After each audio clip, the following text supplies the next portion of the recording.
말씀을 보도록 하겠습니다. 말씀은 로마서 8장 26절입니다. 이와 같이 성령도 우리의 연약함을 도우시나니 우리는 마땅히 기도할 바를 알지 못하나 오직 성령이 말할 수 없는 탄식으로 우리를 위하여 친히 간구하시느니라. 아멘. 제목을 한번 따라했으면 좋겠습니다. 고난, 탄식, 영광.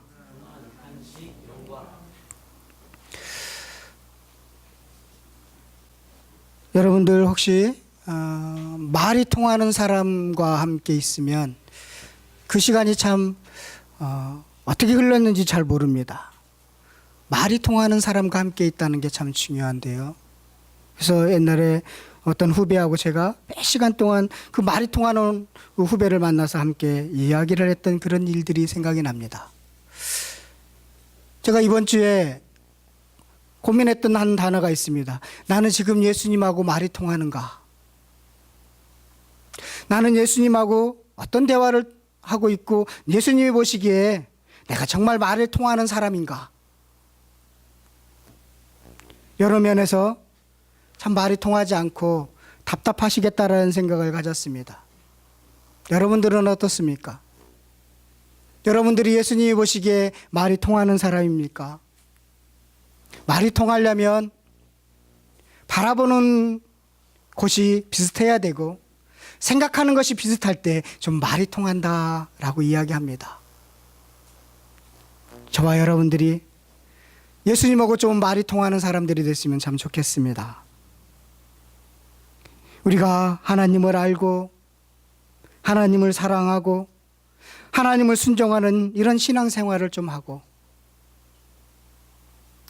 하나님의 말씀을 깨닫고 그 말씀을 들을 때 왜 나는 이랬을까 슬퍼하고 이제는 그렇게 하지 말아야 되겠다고 결단하는 그런 회개가 있는 신앙생활, 이런 신앙생활을 할 때 하나님하고 예수님하고 우리가 말이 통하지 않을까 생각을 갖게 됩니다. 여러분들, 상식이 통하고 말이 통하는 신앙생활이 참 필요한 시대입니다. 성령님께서요, 여러분들에게 복을 주셔서 좀 상식이 통하고 예수님하고 말이 통하는 그런 신앙생활을 하시기를 간절히 바라겠습니다. 우리 안에 성령님이 계시기 때문에 우리는요, 내 뜻과 내 계획이 있습니다. 또 하나님의 뜻과 하나님의 계획이 있습니다. 그런데 갈등하게 됩니다. 신앙생활 하기 전에는 늘 내 뜻대로 살아도 문제가 되지 않았습니다. 갈등하지 않았습니다. 그런데 내가 하나님을 만나고 예수님을 인격적으로 만난 이후에는 내 뜻을 이렇게 계획을 세워놓으면 또 하나님의 뜻과 늘 충돌할 때는 갈등을 하게 되는 것을 발견하게 됩니다. 이런 갈등이 있을 때 바로 바른 신앙생활을 하는 것이 아닌가 생각이 듭니다. 요즘 사람들은요, 진지하고 심각하고 이 지루한 것들을, 이 진리에 대한 관심이 없습니다. 그래서 갈등하지도 않습니다. 그냥 먹고 마시고 즐거우면 그만입니다. 제가 이 주변에 참 청하고 있는 음식점이 많습니다. 저녁에 이렇게 돌아다 보면 그렇게 음식을 먹으면서 술을 먹으면서 무슨 얘기하는지를 들어봤습니다. 그랬더니 다른 음식점 이야기를 하더라고요. 자기가 어디서 먹었는데 맛있더라. 그 음식을 먹으면서 이야기하는 게 어떤 진지한 이야기나 좀 고상한 이야기를 하는 것이 아니라 다른 음식점 이야기를 하는 것을 봤습니다. 그만큼 사람은 먹고 마시고 즐거우면 그만이다. 요즘 시대가 그런 시대입니다. 저도 이 땅의 삶이 전부라면 먹고 마시고 즐기는 인생을 살라고 여러분들에게 당부하겠습니다. 그렇게 하지 못하는 것은 이 땅의 삶이 전부가 아니기 때문입니다. 고린도전서 15장 19절에 만일 그리스도 안에서 우리가 바라는 것이 다만 이 세상에 살 뿐이면 모든 사람 가운데 우리가 더욱 불쌍한 자이더라. 그러나 저는 확신합니다. 절대로 불쌍하지 않을 것입니다. 이 땅의 삶이 전부가 아니기 때문에 절대로 여러분들은 불쌍하지 않을 것입니다. 심판의 날에 그래, 내가 잘했구나, 잘 선택했구나, 잘 살았구나라고 분명히 기쁘어 찬양할 것입니다. 저는 확신합니다.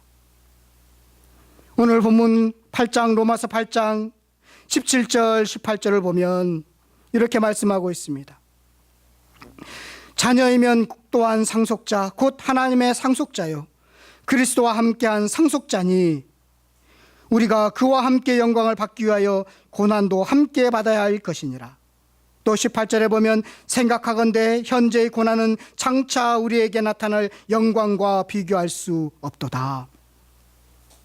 저는 17절을 보면서 참 상식하고 우리의 상식과 맞지 않는다, 이런 생각을 가졌습니다. 우리와의 기대와는 전혀 다른 모습입니다. 자, 17절의 상속자입니다. 부모의 유산을 받는 자녀라는 뜻입니다. 창세기 12장부터 50장까지는요 무슨 이야기를 하느냐면 아브라함의 후사가 누구인가, 상속자가 누구인가를 다루고 있는 것입니다. 아브라함의 후사는 롯도 아니고 룻도 아니고 엘리에셀도 아니고 이스마엘도 아니고 약속으로 난 이삭이었다. 또 이삭의 후손은 누구였느냐면 장자 에서가 아니라 야곱이었다. 그리고 야곱의 12아들이었다. 그 12아들은 이스라엘을 모형으로 하고 있는, 그 하나님 나라의 모형을 하고 있는 이스라엘이었다. 그것은 예수님이었다. 그리고 교회였다라는 것을 보여주고 있는 것입니다. 상속자입니다. 우리는 대단한 뿌리와 전통을 갖고 있는 가문의 상속자입니다. 우리 아버지는 하나님이십니다. 우주 만물을 창조하신 분입니다. 못하실 일이 없고 모르는 것이 없는 전능하신 분입니다. 그 상속자입니다. 여러분, 모 기업의 삼성이라고 이야기합시다. 기업의 상속자로 하면 대단한 권력과 부를 누리고 있습니다. 우리는 부러워합니다. 또 강남에 졸부들이 참 많이 삽니다. 그런 졸부들의 상속자도 고생하지 않고 펑펑 쓰면서 잘 살고 있습니다. 하물며 우리는 우주 만물에 통치하시는 분의 상속자인데 그 특권과 그 권력은 대단하겠지요. 맞지요? 고생하지 않아야 되겠지요. 누려야 되겠지요. 그런데 17절을 보면 우리의 생각과 우리의 상식하고 충동하고 있다는 것입니다. 상속자인 우리들은 무엇을 해야 되느냐면 고난을 받아야 한다는 것입니다. 이 말이 됩니까? 상속자인데 왜 고난을 받아야 됩니까? 그런데 어떤 고난을 받아야 되느냐면 예수님이 인간에 대해 택한 자를 구원하기 위해서 당했던 수치와 고통과 모욕과 죽음의 고난을 우리가 고스란히 당해야 된다는 것입니다. 상속자면 누려야 되는데 고난을 당하라라고 이야기하고 있습니다. 반대의 이야기입니다. 기대와는 반대인 것입니다. 여러분, 예수님의 고난에 대한 표현은요 히브리서 2장 9절에 이렇게 이야기하고 있습니다. 오직 우리가 천사들보다 잠시 동안 못하게 하심을 입은 자 곧 죽음의 고난 받으심으로 말미암아 영광과 존귀로 관을 쓰신 예수를 보니 이를 행하심은 하나님의 은혜로 말미암아 모든 사람을 위하여 죽음을 맛보려 하심이라. 죽음의 고난을 받으신 분이라고 표현하고 있습니다. 예수님은 완전한 하나님이시고 완전한 인간입니다. 완전한 하나님이라는 것은 예수님의 인격이, 예수님의 영이 하나님이시라는 것입니다. 자, 인간은 영혼과 육체가 돼야만이 인간이라고 합니다. 영혼만 있으면 귀신이라고 하죠. 그리고 영혼이 떠났으면 죽었다고 그러죠. 그래서 살아있는 존재 인간이라는 것은 영혼과 육체가 이렇게 정확히 이루어질 때 인간이다라고 이야기합니다. 그런데 예수님의 영은 하나님이신 것입니다. 그런데 육체는 똑같이 우리처럼 밥 먹고 똑같이 우리처럼 잠을 자야 하는, 피곤하면 누워야만 되는 그런 육체를 갖고 있습니다. 그래서 영은 하나님이신데 육체는 인간인 것입니다. 육체를 갖고 있습니다. 그래서 예수님은 죄가 없으신 것입니다. 그 하나님, 완전한 하나님이시고 완전한 인간이신 예수님이 이 땅에 오셔서 당한 그 고난, 그 고초는 이루 말할 수 없는 것이라는 것입니다. 우리 빌립보서 2장 5절에 한번 가보도록 하겠습니다. 빌립보서 2장 5절입니다. 예수님의 고난에 대해서 잘 표현한 말씀입니다. 빌립보서 2장, 빌립보서는요 신약성경 319쪽에 있습니다. 빌립보서 2장 5절부터 제가 읽도록 하겠습니다. 너희 안에 이 마음을 품으라. 곧 그리스도 예수의 마음이니 그는, 예수님은 근본 하나님의 본체이시나 하나님과 동등됨을 취할 것으로 여기지 아니하시고 오히려 자기를 비워서 종의 형체를 가지사 사람들과 같이 되셨고 사람의 모양으로 나타나사 자기를 낮추시고 죽기까지 복종하셨으니 곧 십자가에서 죽음이심이라. 6절을 보면요 예수님의 비우심과 낮아지심과 겸손, 그것으로 표현할 수 있겠습니다. 권력과 특권을 다 내려놓은 비움입니다. 그에 대한 비움의 표현이 바로 종의 형체를 가지사 사람이 되셨다라는 것입니다.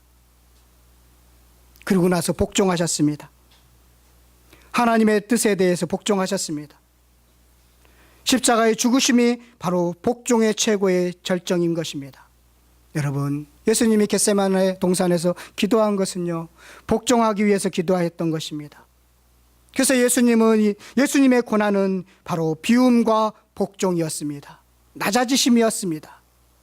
특권과 권력을 다 내려놓음이었습니다. 그런 고난을 우리 때문에 우리를 사랑하셨어요. 여러분과 저 같은 어리석고 말이 통하지 않는 저희들을 위해서 그렇게 이 땅에 인간이 되셔서 오셨다는 것입니다. 그래서 우리는 위대한 상속자입니다. 그러나 선하시고 거룩하시고 공의로우신 하나님 아버지의 뜻에 따라서 고난을 받는 자리에 머물러 있어야 하는 것입니다. 비움과 낮아지심, 겸손의 자리가 상속자의 자리인 것입니다. 그렇게 살기 위해서 우리가 당하는 고난을 당연히 받아들이시기를 바라겠습니다. 상속자의 끼는 고난을 받는 거구나. 여러분, 저는 성경에 대해서는 아주 많이 알지는 못하지만 그래도 창세기부터 계시록까지 몇 번 가르쳐 봤습니다. 성경을 샅샅이 뒤져보십시오. 특별히 마태복음에서 요한계시록까지 예수 믿는 우리를 향해서 고난을 피하라고 권면하는 말씀이 나오는지 한번 찾아보시기 바랍니다. 놀랍게도요 고난을 받으라고 하신 말씀만 점점이 이어지는 것을 알 수 있는 것입니다. 고난을 당하지 않도록 전능하신 하나님 품에 안아 보호해 주시겠다는 약속은 하나도 없더라고요. 고난받지 않고도 하나님 나라에 들어갈 수 있다는 말은 하나도 없더라고요. 거꾸로 고난받아야 돼, 그것이 상속자야라고만 말씀하시더라고요.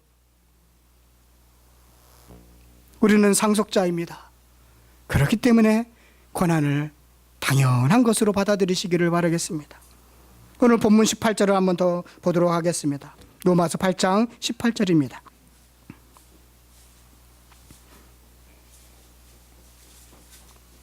함께 읽겠습니다. 18절입니다. 시작.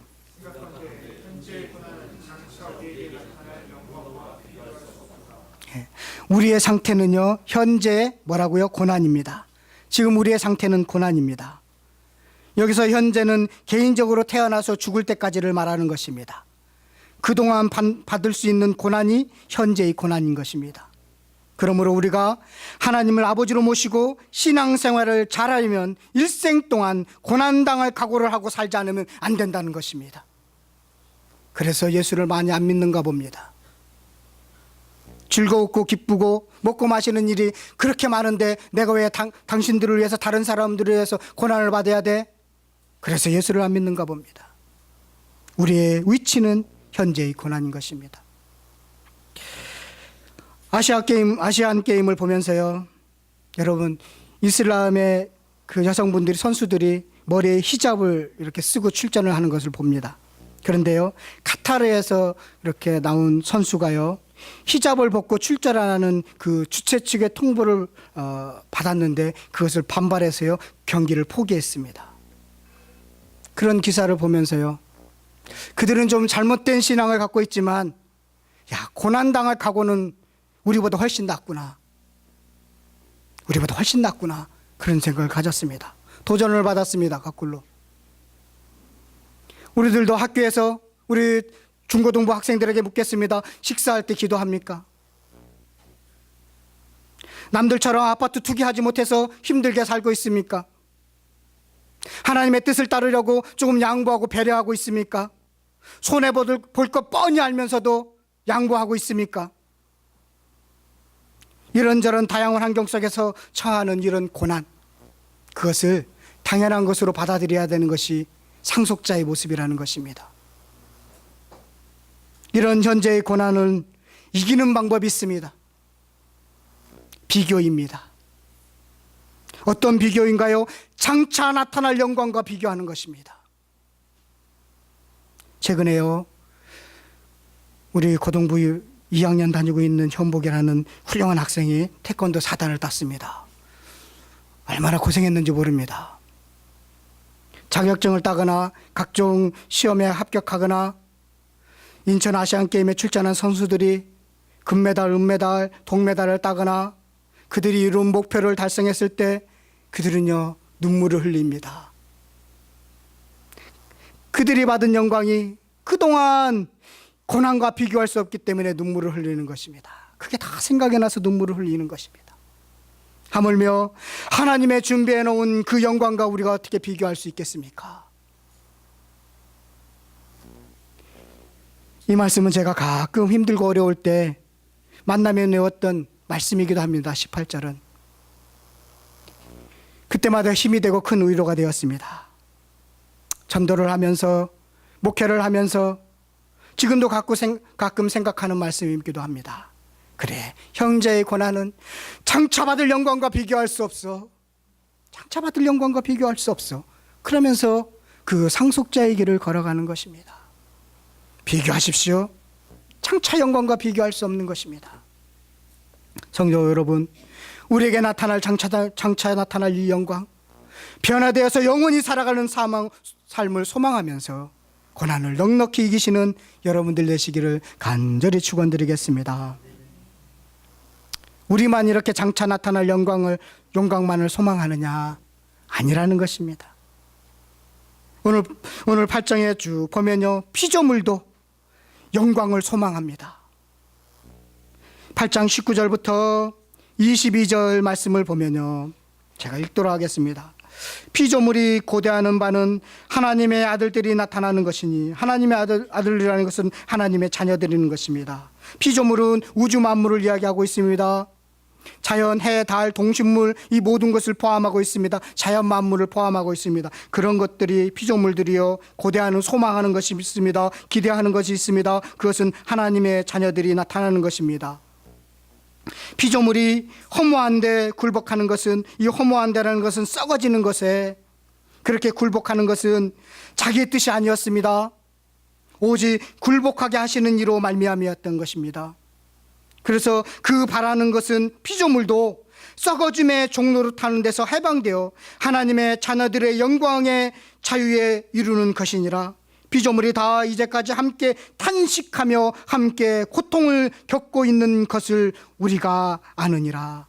지금 모든 자연 만물이 고통을 겪고 있다라는 것입니다.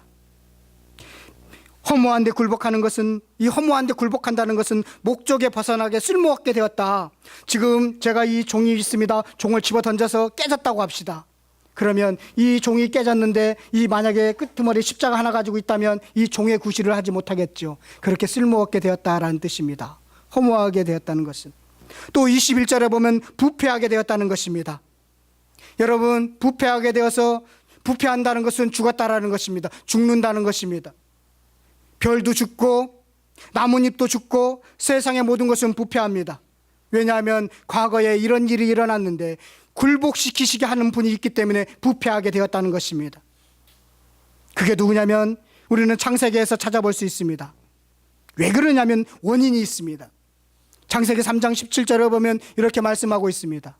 아담에게 이르시되 내가 내 아내의 말을 듣고 내가 네게 먹지 말라 한 나무의 열매를 먹었은즉 땅은 너로 말미암아 저주를 받고 너는 내 평생에 수고하여 그 소산을 먹으리라. 땅이 저주를 받았습니다. 하나님이 창조할 때 심히 좋았더라 했던 땅이 지금 아담의 범죄로 인해서 저주를 받아서 변질되었고 부패하고 악화되었다는 것입니다. 그래서 썩게 되었다는 것입니다. 쓸모없게 되었다는 것입니다. 지금 여러분들이 보고 있는 자연 만물이 그렇게 되었다는 것입니다. 같은 원리로 적용됩니다. 이스라엘의 타락함으로써요 피조물이 저주를 받습니다. 여러 군데 있습니다. 이사야도 있고 호세아도 있는데 제가 호세아의 말씀을 찾았습니다. 호세아에서 4장 1절부터 3절에 보면 이렇게 말씀하고 있습니다. 이스라엘 자손아 여호와의 말씀을 들으라. 여호와께서 이 땅 주민과 논쟁하시나니 이 땅에는 논쟁한다는 것은 대화하자는 것입니다. 이 땅에는 진실도 없고 진리를 찾는 사람도 없다는 것이죠. 사랑도 없고 인애도 없고 하나님을 아는 지식도 없고 오직 저주와 속임과 살인과 도둑질과 간음뿐이요. 이스라엘 백성들이 지금 하고 있는 일이 저주, 속임수, 살인, 도둑, 간음이라는 것입니다. 포악하여 피를 뒤었습니다. 뒤이음이라. 그러므로 여기가 중요합니다. 그러므로 3절 이 땅이 슬퍼하여 거기 사는 자와 들짐승과 공중에 나는 새가 다 쇠잔할 것이요 바다의 고기도 없어지리라. 이스라엘 백성들이 타락하고 그랬더니 지금 무엇이 잘못됐느냐면 피조물들이 지금 잘못됐다는 것입니다. 아담의 범죄로 땅이 저주를 받았던 것처럼 이스라엘이 범죄하여 땅이 슬퍼하고 동식물이 쇠잔하고 바다의 고기가 없어졌다라는 거 표현하고 있습니다. 계시록에도 인간의 타락함으로써 마지막 심판이 임할 때 하나님의 진노의 7대정이 땅에 공중에 바다에 임하는 것을 보게 됩니다. 누구 때문에요? 사람들 때문에 그랬습니다. 이런 현실에서 피조물이요 고대하는 것은 변화되어서 피조물도 변화되어서 영광에 이르는 것입니다. 처음 하나님이 창조한 목적대로 회복되기를 고대한다는 것입니다. 하나님이 보시기에 좋았다라는 그 상태로 회복되기를 원하고 있다는 것입니다. 지금 모든 자연 만물이요. 이것은 언제 이루어지느냐면 예수님이 재림하실 때 가능하게 되는 것입니다. 예수님이 재림해서 하나님의 아들들 우리들이 영광의 몸으로 나타나기 때문에 우리들이 경작하도록 고대하는 그 피조물도 그렇게 영광의 모습으로 변화된다는 것입니다. 구원이요 개인 조그만한 구원을 이야기하는 것이 아닙니다. 우주 만물의 구원을 이야기하고 있습니다. 좀 넓게 생각하십시오. 인간의 범죄로 못쓰게 되고 부패하게 된 피조물이 현재 당하는 고통으로 인해서 탄식하고 있다는 것입니다. 자연의 탄식을 들어보시기를 바라겠습니다. 자연 만물의 구원과 함께 갑니다. 우리의 구원은 그렇게 가는 것입니다. 이런 관점에서요 여러분들 자연 만물을 보시기를 바라겠습니다. 환경오염, 인간의 구체적인 죄성에 인한 결과입니다. 인간의 향락, 소유욕, 낭비, 욕심을 채우려는 것으로 병들고 있는 것이 자연 만물인 것입니다.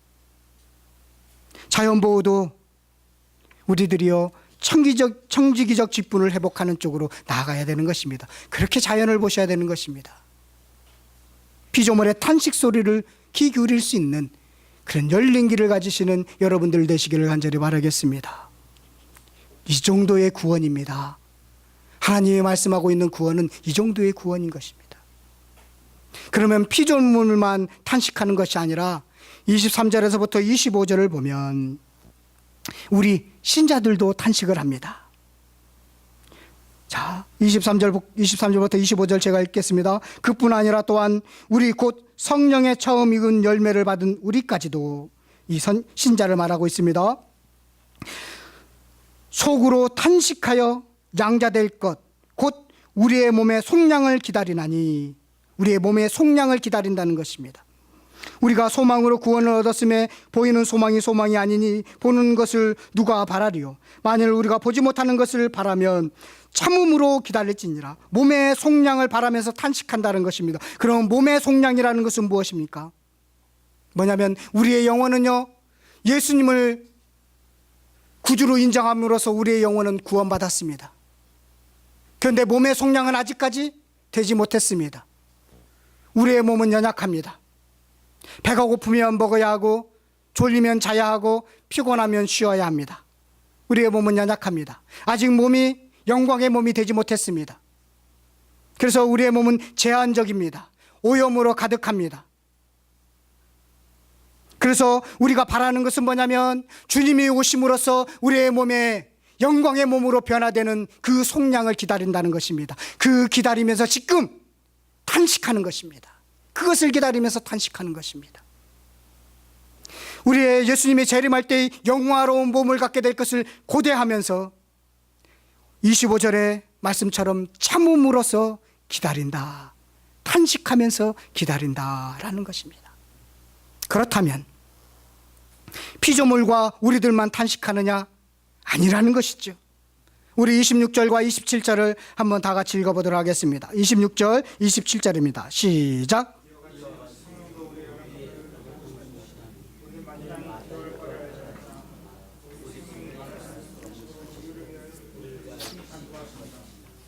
성령님도 탄식한다는 것입니다.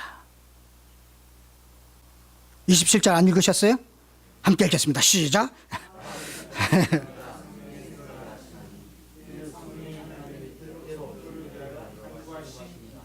예, 성령님이 탄식한대요. 신이 인간을 위해서 탄식하는 종교가 어디 있습니까? 없어요. 성령님이 탄식은 어떤 탄식이냐면 우리의 연약함을 도우기 위한 탄식입니다.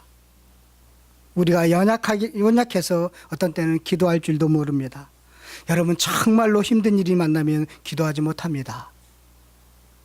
너무 지쳐 있으면 기도하지 못합니다. 반대로요, 너무 성공해도 기도하지 못합니다. 그 성공에 취해서 기도하지 못합니다. 또 너무 일이 잘 돼서 바빠도 기도하지 못합니다. 우리들은 연약합니다. 그래서 하나님이신 성령님이 우리를 위해서 중보기도 하십니다. 어떤 중보기도를 하느냐면 하나님과 관계를 맺을 수 있도록 중보기도를 하시는 것입니다. 우리가 기도할 수 있도록 중보기도 하시는 것입니다. 이것이 탄식인 것입니다. 우리가 연약해서 기도할 줄 모르는 연약성 때문에 친히 성령님께서 탄식하신다라는 것입니다. 그래서 27절에 보면 하나님의 성령의 생각을 아신다라고 말씀하고 있습니다. 성령님이요, 하나님의 뜻대로 성도들을 위해서 간구하신다라는 뜻입니다. 그래서 우리들이요, 하나님의 뜻대로 행할 수 있는 힘을 갖게 된다는 것입니다. 하나님의 뜻에 따를 수 있는 용기를 갖게 된다는 것입니다. 그래서 내 뜻을 버리고 하나님의 뜻에 순종하는 사람이 되어간다는 것입니다. 성령이 탄식하기 때문에 되는 것입니다. 성령님의 탄식은 하나님과 교제하는 방법을 모름에 대한 그런 탄식이기도 합니다. 그래서 하나님과 교제를 가능하도록 하는 탄식이구나라는 것입니다. 여러분, 탄식은요, 연약하기 때문에 나오는 소리입니다. 사실은 고난의 표현이기도 합니다. 힘들고 어려울 때 아휴 이렇게 하지 않습니까? 이게 탄식의 소리입니다. 나도 모르게 새어나오는 단어입니다. 피조물도 그렇게 탄식하고 우리들도 탄식하고 우리 안에 내주하신 성령님께서도 이놈 때문에 아유 하고 할 수 없는 말로 탄식하고 있다는 것입니다. 여러분, 무엇 때문에요? 우리의 연약성 때문에.